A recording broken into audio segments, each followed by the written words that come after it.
பெட்டி அப்படின்ற ஒரு தெலுங்கு படம், ஒரு காவியம், ஒரு நவீன காவியம் ஒன்று வந்திருக்கு இப்போது. இந்த படத்தை எப்படி இவங்க மார்க்கெட் பண்ணுறாங்கன்னா, ஸ்போர்ட்ஸ் ஆக்ஷன் ட்ராமா அப்படின்னு சொல்லி.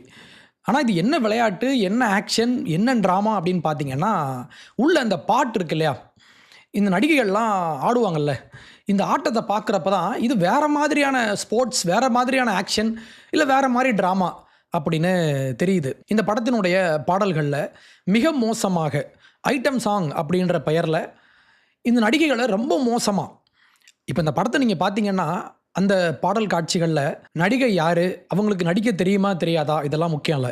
இவங்களுக்கு வெள்ளை கலரில் தோல் இருக்கா, அதையும் தாண்டி பெருசு பெருசாக பூப்ஸ் இருக்கா, இது மட்டும்தான் இவங்களுடைய இந்த பாடலில் இருக்கிற மையமான விஷயமே தான். நடிகையினுடைய முகத்தெல்லாம் காட்டவே மாட்டுறாங்க. முழுக்க முழுக்க இவங்களுடைய பேக் சைடு, இவங்களுடைய கீழ்ப்பக்கம், மேல் பக்கம், இந்த மாதிரி எங்கெல்லாம் காட்ட முடியுமோ, எங்கெல்லாம் கேமரா வச்சா எல்லாமே பெருசு பெருசாக தெரியுமோ, இந்த இடத்துல கேமரா வச்சு இவங்க பாட்டு நடனம் ஷூட் பண்ணி இன்னைக்கு படத்தை வெளியிட்டிருக்காங்க. இந்த பிரச்சனை இதை பற்றி நிறைய பேர் பேசின உடனே இந்த படத்தினுடைய டைரக்டர் அவர் உடனே வெளியே வந்து, ஐயோ என்னை மன்னிச்சுக்கோங்க, நான் யாரையும் அப்ஜெக்டிஃபை பண்ணுற நோக்கம் எனக்கு இல்லை அப்படின்னு சொல்லி மன்னிப்பு கேட்டு ஒரு ட்வீட் ஒன்று போட்டார். Every woman deserves to be respected, valued and represented with dignity. We remain committed to telling stories that celebrate strong characters and uphold those values. என்ன ஸ்ட்ராங் கேரக்டர் அப்படின்னா, யார் ரொம்ப ஸ்ட்ராங்காக டான்ஸ் ஆடுறாங்க, யார் ரொம்ப அதிகமாக காட்டுறாங்க, இதுதான் இவங்களுடைய வேல்யூ. இந்த பிரச்சனையை பற்றி எல்லாரும் பேச ஆரம்பித்த உடனே ஆக்ட்ரஸ்லாம் வந்துல, இது வந்து எங்கள் தப்பு இல்லை, ப்ரொடியூசர் இப்படி எங்களை காட்ட சொல்கிறாங்க, நாங்கள் காட்டுறோம் அப்படின்னு சொல்லி இவங்க பேசுகிறாங்க. ஆனால் இது யார் மேலே தப்பு அப்படின்ற இன்னொரு ஆங்கிள் இருக்குது. நம்ம அதையும் பார்த்துடலாம். அதுக்கு முன்னால் இந்த படத்தில் உள்ள 2 பாட்டு 230 மில்லியன் வியூஸ் கிட்ட போயிருச்சு. ஒரு வீடியோ 226 மில்லியன் வியூஸ். அப்போ யோசிச்சு பாருங்கள், எவ்வளோ பெரிய ஒரு மார்க்கெட்டிங் இருக்குது. நீங்கள் எப்பெல்லாம் நீங்கள் ஒரு குறிப்பிட்ட பாடலை நீங்கள் ரொம்ப ரிவீலிங்காக நீங்கள் ஒரு சாங் ஒன்று போட்டிங்கன்னா, மிக மோசமாக நீங்கள் டான்ஸ் ஆடி நீங்கள் இப்படி பண்ணிங்கன்னா உங்களை பார்க்குறதுக்கு இங்கே ஒரு பெரிய மார்க்கெட் இருக்குது. ஆண்கள் இதை பார்க்குறாங்க, இதனால் இவங்க இதை வெளியிடுறாங்க.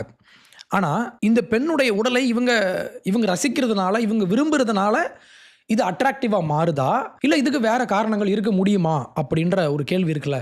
இதுக்கு ரெனே ஜிராட் அப்படின்ற ஒரு ஃப்ரெஞ்ச் ஃபிலாசபர், இவர் ஒரு முக்கியமான ஒரு தியரி ஒன்று சொல்கிறாரு.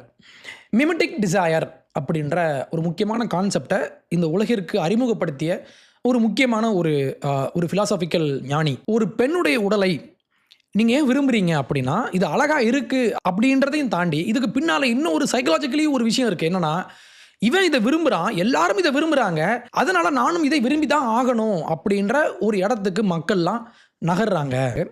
ஒரு ரூமில் ஒரு 30 டாய்ஸ் இருக்குன்னு வைங்களேன். நீங்கள் அதுக்குள்ளே 2 குழந்தைங்களை விட்டிங்கன்னா அதில் ஒரு குழந்தை ஒரு பொம்மையை போய் எடுக்கும். இந்த பொம்மையை தான் அத்தனை பொம்மை இருக்கும். ஆனால் இந்த குழந்தை, இந்த 2வது குழந்தை, அந்த ஃபஸ்ட்டு குழந்தை எதை எடுத்துச்சோ அதை தான் போய் கேட்கும். இது ஹியூமன் மைண்டில் உருவாக்கப்பட்ட, இங்கே ஒயர் பண்ணப்பட்ட இது ஒரு பிஹேவியர் பிரச்சனை.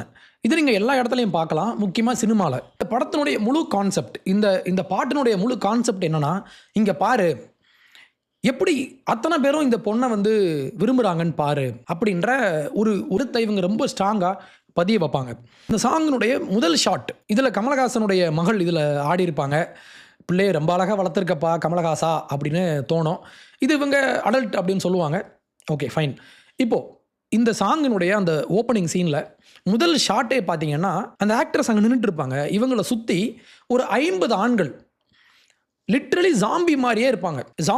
ஒரு ஜாம்பி எப்படி ஒரு விக்டிமை தேடி போகுமோ, ஒரு விக்டிமை சாப்பிட இவனை கடிக்க போகுமோ, அதே மாதிரி இந்த ஒரு பெண்ணை இந்த 50 ஆண்களும் சுற்றி நின்று இவங்களை நெருங்கி இவங்க மேலே பாஞ்சி போகிற மாதிரி இவங்க பண்ணுவாங்க. இந்த ஒரு ஷாட் இருக்கு இல்லையா, இந்த ஒரு சீன் ஆல்மோஸ்ட் இன்னைக்கு வர்ற எல்லா மொழியில் உள்ள, இந்தியாவில் எல்லா மொழியில் உள்ள எல்லா ஐட்டம் சாங்லேயும் இந்த ஒரு ஷாட் இருக்கும். அங்கே ஒரே ஒரு நடிகை நிற்பாங்க, அந்த நடிகையை சுற்றி 50 பேர் நிற்பான். அப்போ என்ன சொல்ல வராங்கன்னா, பாரு இந்த பெண்ணை அத்தனை பேரும் விரும்புகிறான். இது ஒரு தியரி, ஜீராட் சொன்ன மிக முக்கியமான தியரி. அப்போது ஆடியன்ஸ் கிட்ட ஒரு மெசேஜ் இங்கே ஆழமாக பதிய வைக்கப்படுது. என்னன்னா, பாரு இந்த பெண் தான் நீ விரும்பப்படத்தக்க ஒரு பெண், இவா இப்படி காமிச்சிட்டு இருக்கா, இத்தனை ஆண்களும் இங்கே நிற்கிறாங்க பாரு அப்படின்ற ஒரு சைக்கலாஜிக்கல் மெசேஜ் இங்கே ஆழமாக பதிய வைக்கப்படுகிறது.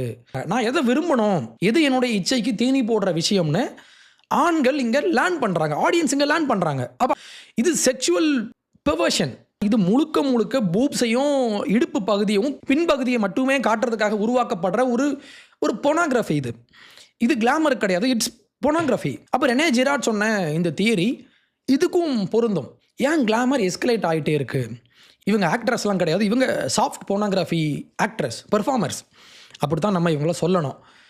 ஒரு ஆக்ட்ரஸ் இந்த மாதிரி கிளாமர் காமிச்சு, கவர்ச்சி காட்டி, அசிங்கம் காட்டி இவங்க ஃபேமஸ் ஆகிட்டாங்கன்னா மொத்த இண்டஸ்ட்ரியும் இவங்கள காப்பி பண்ணுறாங்க. அப்போ என்ன ஆகும்? ரொம்ப சீக்கிரமாகவே அத்தனை பேரும் இவங்க பண்ண விஷயத்த அப்படியே இவங்க மிமிக் பண்ணுவாங்க. அப்போ ஒரு ஆக்ட்ரஸுடைய காப்பீஸ் தான் இண்டஸ்ட்ரி முழுக்க இருக்கும். அப்போ இதனுடைய அடுத்த ஸ்டெப் என்ன? அத்தனை பேருமே டிஃபரன்ஷியேட் பண்ண முடியாது, எல்லாரும் ஒரே மாதிரி இருப்பாங்க. அப்போ தான் அங்கே ஒரு போர்டம் ஒன்று வரும். இல்லைங்க எனக்கு போர் அடிச்சு போயிடுச்சு அப்படின்னு சொல்லுவாங்க. அப்போ என்ன ஆகும்? ஒருத்தர் அங்கே தனிச்சு நிற்கணும். அப்போ என்ன பண்ணுவாங்க? அங்கேருந்து இந்த க்ரௌட்லேருந்து ஒருத்தர் வந்து அதிகமாக கிளாமர் காட்டுவாங்க. அப்போ என்ன ஆகும்? இவங்க தனிச்சு தெரியும் போது அதிகமான கிளாமர், அதிகமான எக்ஸ்போஷர், அதிகமான ப்ரொவோகேஷன், அதிகமாக நம்மளை தூண்டுவாங்க. ஏன் அப்படின்னா இது ஒரு மார்க்கெட், இது ஒரு மார்க்கெட். இந்த மார்க்கெட்டில் காம்படிஷன் தான் உண்டு. இந்த காம்படிஷனுக்கு அத்தனை பேரும் போட்டி போடுறாங்க. அப்போ நீங்கள் ஒருத்தரை பார்த்து ஒருத்தர் காப்பி பண்ணும்போது, இமிட்டேட் பண்ணும்போது அங்கே ஒரு கான்ஃப்ளிக்ட் ஒன்று வரும், அங்கே ஒரு ரைவல்ரி ஒன்று வருமா? யார் பெருசுன்னு நான் காட்டுறேன், யார் அதிகமாக காட்டுறான்னு நான் காட்டுறேன் அப்படின்னு இங்கே ஒரு கான்ஃப்ளிக்ட் ஒன்று உருவாகும். இந்த கான்ஃப்ளிக்டினுடைய ஒரு முடிவு தான் அதிகமான கிளாமர், இன்னும் அதிகமான கிளாமர். அப்போ இது எஸ்கலேட் ஆகிட்டே இருக்கும். இதைத்தான் அவர் சொன்னார், மிமெட்டிக் டிசையர். எல்லாரும் ஒரு விஷயத்தை விரும்பும்போது அங்கே ஒருத்தர் தனிச்சு நிற்பாங்க. அப்படி தனிச்சு நிற்கிறேன்னு சொல்கிறவங்க எதுக்கு தனிச்சு நிற்கிறாங்க? ஏதாவது சாதனை பண்ண போகிறாங்களா? இல்லை அவுத்து காட்ட போகிறாங்க. அப்போ